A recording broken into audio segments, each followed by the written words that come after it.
প্রায় ১,৫০০-এর মতন ১,৫০০-এরও বেশি মানুষকে তারা হত্যা করেছে। আমরা দেখেছি কিভাবে ৩০,০০০-এরও বেশি মানুষকে তারা কিভাবে নির্যাতন করেছে, কিভাবে ৩০,০০০-এরও বেশি মানুষ পঙ্গুত্ব বরণ করেছে। এর মধ্যে বহু মানুষ তাদের দৃষ্টি শক্তি সারা জীবনের জন্য হারিয়ে ফেলেছে। আমরা দেখি যে এর মধ্যে বহু মানুষ কারো পা নষ্ট হয়ে গিয়েছে, কারো হাত নষ্ট হয়ে গেছে, বিভিন্নভাবে ক্ষতিগ্রস্ত হয়েছে। প্রিয় ভাই বোনেরা, তবে বাংলাদেশের মানুষের সর্বাত্মক চেষ্টায় সহযোগিতায় আলহামদুলিল্লাহ আল্লাহর রহমতে আমরা সফল হয়েছি। আমরা এই দেশ থেকে স্বৈরাচারকে বিতাড়িত করতে সক্ষম হয়েছি। প্রিয় ভাই বোনেরা, এখন স্বৈরাচার বিতাড়িত হয়েছে। আমরা কি চেয়েছিলাম? আমরা চেয়েছিলাম স্বৈরাচারের বিরুদ্ধে আন্দোলনের অন্যতম মূল লক্ষ্য ছিল আমাদের জনগণের রাজনৈতিক অধিকার প্রতিষ্ঠিত করা। স্বৈরাচারের বিরুদ্ধে আমাদের মূল আন্দোলনের মূল লক্ষ্য ছিল জনগণের বাক ব্যক্তি স্বাধীনতা প্রতিষ্ঠিত করা। প্রিয় ভাই বোনেরা, আজ স্বৈরাচার বিতাড়িত হয়েছে, স্বৈরাচার পালিয়ে গেছে। জনগণের শাসন আমাদেরকে প্রতিষ্ঠিত করতে হবে, জনগণের রাজনৈতিক অধিকার আমাদেরকে প্রতিষ্ঠিত করতে হবে। সারা গণতান্ত্রিক বিশ্বে জনগণের রাজনৈতিক অধিকার প্রতিষ্ঠার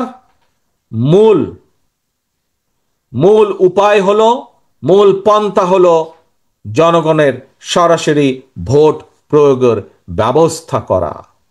এবং সেই ভোট প্রয়োগের মাধ্যমে জনগণ নির্ধারণ করবে কে আগামী দিনে একটি নির্দিষ্ট মেয়াদ পর্যন্ত এই দেশকে পরিচালনা করবে, জনগণের উন্নয়নের জন্য কাজ করবে। প্রিয় ভাই বোনেরা, আমরা দেখছি অন্তর্বর্তীকালীন সরকার সেই পথে ধীরে ধীরে এগিয়ে যাচ্ছে। আমরা কিছুদিন আগে সরকারের পক্ষ থেকে শুনেছি, তারা ঘোষণা করেছে, সরকারের পক্ষ থেকে ঘোষণা করা হয়েছে ইনশাল্লাহ আগামী রোজার আগে, আগামী রমজানের আগে ইনশাল্লাহ দেশে জাতীয় নির্বাচন অনুষ্ঠিত হবে। প্রিয় ভাই বোনেরা, এই জাতীয় নির্বাচন অনুষ্ঠানের মাধ্যমে জনগণের অধিকারের প্রথম পদক্ষেপ বাস্তবায়িত হবে। এখন শুধু ভোট হলেই হবে না, ভোটের মাধ্যমে শুধু সরকার গঠন করলেই হবে না। প্রিয় ভাই বোনেরা, আজ আপনারা আমার সামনে যারা বিএনপির বিভিন্ন পর্যায়ের, রাজশাহী মহানগরীর বিভিন্ন পর্যায় সহ জেলার বিভিন্ন পর্যায়ের নেতা কর্মী, আপনারা যারা আমার সামনে বসে আছেন, আপনাদের মাঝে যখন আমার কথা হয়, আপনাদের বহু মানুষের সাথে যখন আমার কথা হয়, বিভিন্নভাবে যখন কথা হয়, তখন কিন্তু একটি কথা আপনাদের কাছ থেকে আমি শুনতে পাই। কি সেই কথাটি? সেই কথাটি হচ্ছে, আপনারা যখন আপনাদের গ্রামে হোক, আপনাদের পাড়ায় হোক, বিভিন্ন জায়গায় যখন আপনারা যান, সাধারণ মানুষের সাথে যখন কথা বলেন, তখন সাধারণ মানুষ আপনাদের কাছে জানতে চায় দেশের ভবিষ্যৎ কি। সাধারণ মানুষ আপনাদের কাছে জানতে চায় বিএনপি কিভাবে কি করবে আগামী দিনে। অর্থাৎ এই যে কথাগুলো আপনাদের কাছে জানতে চায়, কেন জানতে চায়? কি ভাইরা, আপনাদের কি ধারণা আছে কেন জানতে চায়? ধারণা আছে? কারণ বাংলাদেশের জনগণ, বাংলাদেশের অধিকাংশ জনগণ বিএনপির উপরে আস্থা রাখতে চায়, এবং যেহেতু আপনি একজন বিএনপির নেতা বা বিএনপির কর্মী, সেই জন্য সে বা তারা আপনাদের কাছে জানতে চায় দেশ এবং দেশের জনগণের ভবিষ্যৎ কি হবে। প্রিয় ভাই বোনেরা, একটু আগে আমি বলেছি স্বৈরাচার বিতাড়িত হয়েছে, জনগণের রাজনৈতিক অধিকার ধীরে ধীরে প্রতিষ্ঠার দিকে এগিয়ে যাচ্ছে। আগামী নির্বাচনের মাধ্যমে জনগণের রাজনৈতিক অধিকার প্রতিষ্ঠার প্রথম পদক্ষেপ ইনশাল্লাহ বাস্তবায়িত হবে। কিন্তু সেখানে থেমে থাকলে তো চলবে না আমাদের। ইনশাল্লাহ আমরা দৃঢ়ভাবে বিশ্বাস করি আগামী নির্বাচনে ইনশাল্লাহ দেশের অধিকাংশ জনগণের সমর্থন ধানের শীষ তথা বিএনপি পাবে, এবং ধানের শীষ এবং বিএনপি পাবার পরে আমাদের সামনে অনেকগুলো চ্যালেঞ্জ আছে। প্রিয় ভাই বোনেরা, বক্তব্যের শুরুতে আমি যেমন বলেছিলাম যে আমরা এই যে আজকে সম্মেলন করছি, কেন করছি?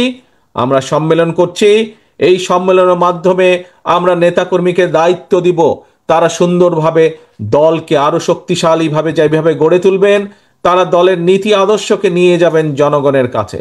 প্রিয় ভাই বোনেরা, ঠিক আগামী নির্বাচনে ইনশাল্লাহ জনগণের সমর্থনে সরকার গঠনে আমরা সক্ষম হলে আমাদেরকে এই দেশকে গড়তে হবে।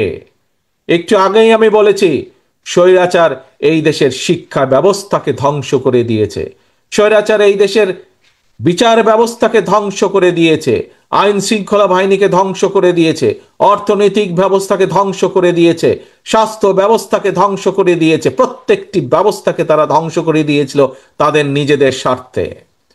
আজকে তাই আমাদেরকে ইনশাল্লাহ আগামী নির্বাচনে আমরা সরকার জনগণের সমর্থন নিয়ে ইনশাল্লাহ সরকার গঠনে সক্ষম হলে পরে আমাদেরকে এই চ্যালেঞ্জগুলো মোকাবেলা করতে হবে। অনেকগুলো চ্যালেঞ্জ আছে সামনে। এই দেশের যারা যুবক, যারা বেকার, তাদের কর্মসংস্থানের ব্যবস্থা করতে হবে। যুবকদেরকে হয় আমাদের ট্রেনিং দিতে হবে, দক্ষ করে গড়ে তুলতে হবে। দক্ষ করে গড়ে তোলার মাধ্যমে তাদের কর্মসংস্থান দেশে এবং বিদেশে করতে হবে। প্রিয় ভাই বোনেরা, স্বৈরাচার শিক্ষা ব্যবস্থাকে ধ্বংস করে দিয়ে গেছে। আমাদেরকে এই শিক্ষা ব্যবস্থাকে ঢেলে সাজাতে হবে। আমাদেরকে প্রাথমিক পর্যায় থেকে শুরু করে স্কুল কলেজ পর্যায় পর্যন্ত আমাদেরকে ভালো শিক্ষক নিয়োগ করতে হবে, নতুন শিক্ষক নিয়োগ করতে হবে। এর মাধ্যমে যেমন কর্মসংস্থানের ব্যবস্থা করতে হবে, একইভাবে শিক্ষার আলো পৌঁছে দিতে হবে আমাদের শিক্ষার্থীদের কাছে। কারণ এই শিক্ষার্থী তারাই হচ্ছে আমাদের ভবিষ্যৎ বাংলাদেশ, আমাদের ভবিষ্যৎকে গড়ে তুলতে হবে। প্রিয় ভাই বোনেরা, আমাদের স্বাস্থ্য ব্যবস্থা ভেঙে ফেলেছে একদম। আমরা দেখেছি স্বৈরাচারের সময় যাদের পক্ষে সম্ভব হয়েছে, স্বৈরাচার এমন ভাবে স্বাস্থ্য ব্যবস্থাটাকে সাজিয়েছিল যাতে করে মানুষ বাধ্য হয় পার্শ্ববর্তী একটি দেশে গিয়ে স্বাস্থ্য সেবা নেবার জন্য। এই দেশের ডাক্তার নার্সদের, এই দেশের চিকিৎসা কেন্দ্র হসপিটালগুলোর ব্যবস্থাগুলো একদম ধ্বংস করে দিল। ইচ্ছা করে তারা পাঠিয়ে দিত ভিন্ন একটি দেশে, পার্শ্ববর্তী দেশে। এবং আমাদের যেরকম ধ্বংস করে দিয়েছে চিকিৎসা ব্যবস্থা, একইভাবে বৈদেশিক মুদ্রাগুলাও চলে যেত, চিকিৎসার নাম করে বৈদেশিক মুদ্রা চলে যেত। প্রিয় ভাই বোনেরা, এই ব্যবস্থার পরিবর্তন করতে হবে। আমাদের নিজেদের ডাক্তার গড়ে তুলতে হবে, নিজেদের নার্স গড়ে তুলতে হবে। আমাদেরকে আমাদের হাসপাতালগুলোকে এমনভাবে ধীরে ধীরে গড়ে তুলতে হবে যাতে বাংলাদেশের মানুষ, সেটি ধনী হোক গরিব হোক, যেই মানুষই হোক না কেন, সঠিকভাবে এই দেশের হাসপাতালগুলোতেই যেন মানুষ চিকিৎসা পায়। প্রিয় ভাই বোনেরা, বাংলাদেশ একটি কৃষি প্রধান দেশ। এই রাজশাহী মহানগরী বা এই রাজশাহী জেলা, এই রাজশাহী বিভাগ, আমরা দেখেছি কিভাবে ফারাক্কার কারণে আজ পদ্মা নদী শুকিয়ে যাচ্ছে। আমরা দেখতে পাচ্ছি কিভাবে একসময় সুজলা সুফলা সবুজের ছায়া ছিল, সেখানে এই পানির অভাবে কিভাবে, পদ্মা নদীর পানির অভাবে কিভাবে চারিদিকে মরুভূমি হয়ে যাচ্ছে ধীরে ধীরে। প্রিয় ভাই বোনেরা, আমাদেরকে চেষ্টা করতে হবে। আমরা আন্তর্জাতিক আদালতে যাব দরকার হলে, আমরা জাতিসংঘে যাব দরকার হলে, আমাদের পানির হিস্সা বের করে নিয়ে আসতে হবে। আবার আমাদেরকে পদ্মা নদীতে পানির ব্যবস্থা করতে হবে।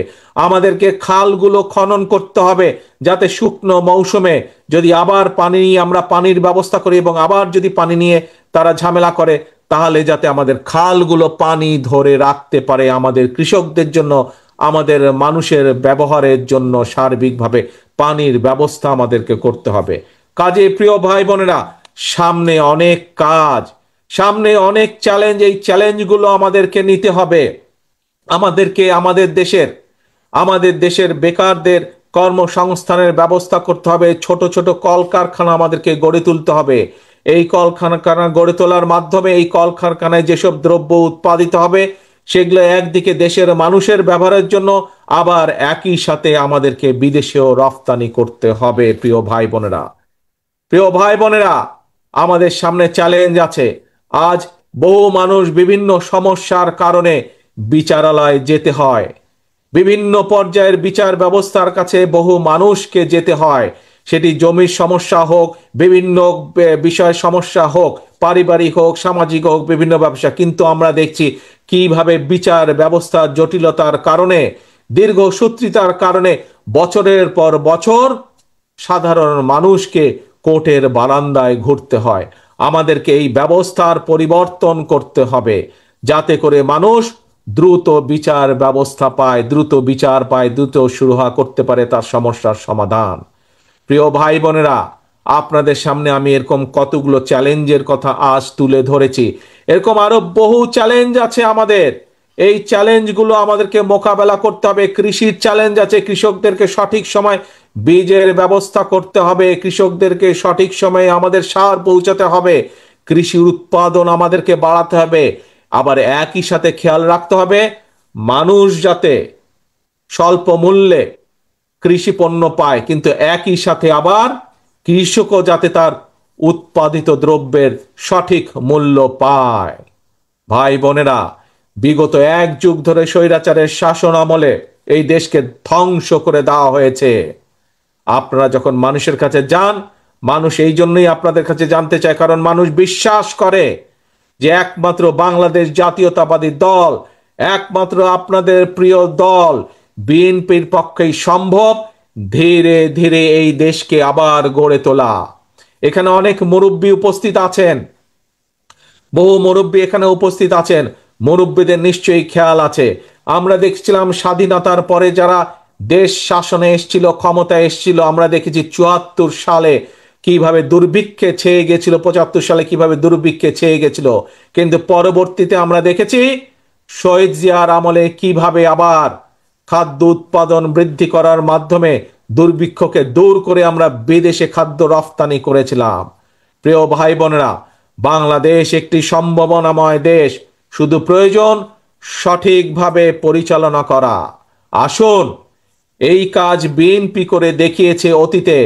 ইনশাল্লাহ আমরা দেখেছি কিভাবে দেশনেত্রী খালেদা জিয়ার সময় বিভিন্ন পদক্ষেপ গ্রহণ করা হয়েছিল, কিভাবে দেশের শিক্ষার্থীদের, বিশেষ করে মেয়েদের শিক্ষা ব্যবস্থা কিভাবে বিনামূল্যে করে দেওয়া হয়েছিল। এরকম অনেকগুলো ভালো ভালো পদক্ষেপ নেওয়া হয়েছিল। ভাই বোনেরা, আসুন, আজ দেশের মানুষ আপনাদের দিকে, আজকে দেশের মানুষ তাকিয়ে আছে। দেশের মানুষ আজ বিএনপির দিকে তাকিয়ে আছে, দেশের অধিকাংশ মানুষ, যে বিএনপি দেশকে সঠিকভাবে পরিচালনা করবে। কিন্তু এই যে চ্যালেঞ্জগুলো আছে, যেই চ্যালেঞ্জগুলোর কথা আপনাদের সামনে আমি তুলে ধরলাম, এই চ্যালেঞ্জগুলো যদি মোকাবেলা করতে হয়, তাহলে সবচেয়ে প্রথম কাজ হচ্ছে আমাদেরকে ঐক্যবদ্ধ হতে হবে। বিএনপির সকল নেতা কর্মীদেরকে ঐক্যবদ্ধ হতে হবে। আমরা যদি ঐক্যবদ্ধ হতে না পারি, তাহলে আমরা ওই চ্যালেঞ্জগুলো মোকাবেলা করতে পারবো না। জনগণের আস্থা এবং জনগণের বিশ্বাস আমাদের উপরে আছে, কিন্তু এই বিশ্বাস এবং আস্থা ধরে রাখার দায়িত্ব কিন্তু জনগণের না। এই বিশ্বাস এবং আস্থা ধরে রাখার দায়িত্ব কার? আমাদের সকলের। আমরা যারা বিএনপি করি, জনগণ যাতে আমাদের উপরে আস্থা রাখে, জনগণ যাতে আমাদের উপরে বিশ্বাস রাখে, সে আস্থা এবং বিশ্বাস ধরে রাখার দায়িত্ব কার? কি ভাই, কার এই দায়িত্ব বলেন দেখে? কে? শুনতে পাই না, আমি অনেক দূরে, হাত তুললে আমি দেখতে বুঝতে পারবো যে কার। আপনারা বলছেন কি আপনাদের? ইয়েস, এই দায়িত্ব হচ্ছে শহীদ জিয়ার প্রতিটি নেতাকর্মীর, এই দায়িত্ব হচ্ছে খালেদা জিয়ার প্রতিটি নেতাকর্মীর, এই দায়িত্ব হচ্ছে শহীদ জিয়ার নেতাকর্মীর, এই দায়িত্ব হচ্ছে খালেদা জিয়ার নেতাকর্মীর। দায়িত্ব জনগণের যে আস্থা আমাদের উপরে আছে, এই আস্থাকে ধরে রাখা। প্রিয় ভাই বোনেরা, আসুন, এই দেশ আমাদের সকলের, এই দেশ বাংলাদেশের 20 কোটি মানুষের দেশ। শহীদ জিয়া স্বাধীনতা ঘোষণার মাধ্যমে এই দেশের কে মুক্ত করার, এই দেশকে স্বাধীন করার যুদ্ধ ঘোষণা করেছিলেন। পরবর্তীতে 90-এ স্বৈরাচারের বিরুদ্ধে আন্দোলন করে স্বৈরাচার মুক্ত করেছিলেন এই দেশ দেশনেত্রী খালেদা জিয়া। কাজেই সেই দলের নেতা এবং কর্মী হিসাবে আজ আপনাদের উপরে পবিত্র দায়িত্ব, সামনের দিনে এই দেশকে এগিয়ে নিয়ে যাওয়া, দেশকে পুনর্গঠন করার জন্য। প্রিয় ভাই বোনেরা, আপনাদের নিশ্চয়ই মনে আছে সকলের, প্রায় 2 বছর আগে স্বৈরাচারের সময় আমরা বাংলাদেশের মানুষের সামনে 31টি দফা উপস্থাপন করেছিলাম, যেগুলো রাষ্ট্র মেরামত দফা হিসাবে পরিচিতি লাভ করেছিল। সেই 31 দফার মধ্যে আমরা বিভিন্ন সংস্কার কর্মসূচি দিয়েছিলাম। আমরা দেখেছি বর্তমান অন্তর্বর্তীকালীন সরকার একটি সংস্কার কমিশন গঠন করেছে, কিন্তু নিশ্চয়ই আপনারা পত্রপত্রিকায় দেখেছেন যে বিভিন্ন রাজনৈতিক দলকে নিয়ে যে সংস্কার কমিশনে আলাপ আলোচনা হয়েছে, যত সংস্কার আলাপ আলোচনা হয়েছে তার অধিকাংশ সংস্কার বিএনপি 2.5 বছর আগেই জাতির সামনে ঘোষণা করেছিল। আজ অনেকে সংস্কার নিয়ে করছে, কথা বলছে, কিন্তু এই সকল সংস্কারের কথা আমরা আগেই বলেছি, কারণ আমরা বিশ্বাস করি যে এই দেশকে যদি সামনে এগিয়ে নিতে হয়, এই দেশের মানুষের জীবন ব্যবস্থার যদি উন্নতি করতে হয়, তাহলে কতগুলো ব্যাপারে রাষ্ট্রের সংস্কার করতে হবে। এবং সেই জন্যই আমরা অন্য কেউ চিন্তা করার আগে বিএনপি আপনাদের দলই দেশের সামনে, দেশের মানুষের সামনে সর্বপ্রথম প্রায় 2.5 বছর আগে সংস্কার প্রস্তাব উপস্থাপন করেছি আমরা। প্রিয় ভাই বোনেরা, আসুন আজকে আমরা স্বৈরাচারকে আমরা বিদায় করেছি, বিতাড়িত করেছি। আমরা দেশের মানুষের সামনে সংস্কার প্রস্তাব দিয়েছি দেশকে পুনর্গঠন করার জন্য, দেশকে এগিয়ে নিয়ে যাওয়ার জন্য, দেশের মানুষের জীবন ব্যবস্থা ভালো করার জন্য। আমাদের পরবর্তী পদক্ষেপ, আমরা আমাদের পলিসি দিয়েছি, আমরা আমাদের পরিকল্পনা দেশের মানুষের সামনে উপস্থাপন করেছি। এখন আমাদের পরবর্তী পদক্ষেপ জনগণের আস্থা অর্জন করার মাধ্যমে, জনগণের বিশ্বাস অর্জন করার মাধ্যমে আমাদের এই 31 দফা বাস্তবায়ন করা। এই যে 31 দফার মধ্যে আপনাদের সামনে যে কিছুক্ষণ আগে কিছু চ্যালেঞ্জের কথা বললাম, বেকারদের কর্মসংস্থান, স্বাস্থ্য ব্যবস্থা, কৃষি ব্যবস্থা, শিল্পের উন্নয়ন, বিচার ব্যবস্থা, এই যে নদী খনন, খাল খনন, এই যে আপনাদের সামনে আমি চ্যালেঞ্জগুলোর কথা বললাম, এই চ্যালেঞ্জগুলো আমাদেরকে মোকাবেলা করতে হবে, তা না হলে দেশ পিছিয়ে যাবে, দেশের মানুষ আরো কষ্ট পাবে। কাজেই দেশের মানুষের এই কষ্ট লাঘব করতে হলে, দেশকে সামনে এগিয়ে নিয়ে যেতে হলে, জনগণের আস্থা অর্জন করার মাধ্যমে আমাদেরকে এই চ্যালেঞ্জগুলো মোকাবেলা করতে হবে। এবং তার জন্য দরকার আমাদের সকলকে ঐক্যবদ্ধ হওয়া, তার জন্য দরকার আমাদের নিজেদেরকে ডিসিপ্লিন হওয়া, আমাদেরকে ডিসিপ্লিন হওয়া দরকার, আমাদেরকে ঐক্যবদ্ধ হওয়া দরকার। আজকের এই কাউন্সিলের মাধ্যমে আমার প্রত্যাশা থাকবে রাজশাহী মহানগরীর প্রত্যেকটি নেতা